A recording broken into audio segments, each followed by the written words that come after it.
I mean, I got there in the summer of '91, and then by the end of that year, I started touring with Nirvana as a drum tech, a stage drum tech. Oh, you were that early on, yeah? Yeah, Wow. Wow. for like 2 years, from the end of '91 until the middle of '93, I think. Wow. So Yeah. yeah, you were there for the big shows.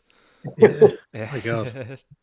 Yeah. So did you have to deal with some of the nightmares of finding parts for drum kits after the stage destruction and Yeah. That was basically my job, is finding parts for drum kits and putting them back, putting drums back together. yeah, like Most of the kits were rentals. I mean, pretty much everywhere they were rentals, and we tried. The hardest thing to find was his hi hat stands, because they were very specific. They were There was only, I can't remember the brand, Sonar maybe, but they were the only ones that went high enough for him. Yeah. He liked to play it really high. Yeah.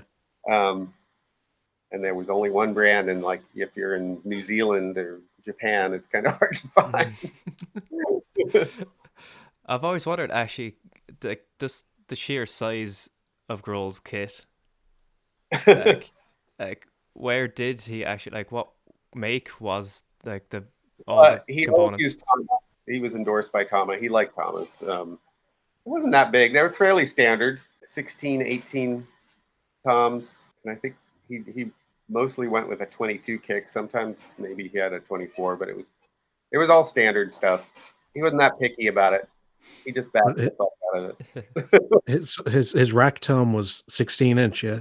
Yeah, but That's it always looked huge because he liked to sit low and he liked to have his tom really high. Well, because yeah. it was big, it had to be really high.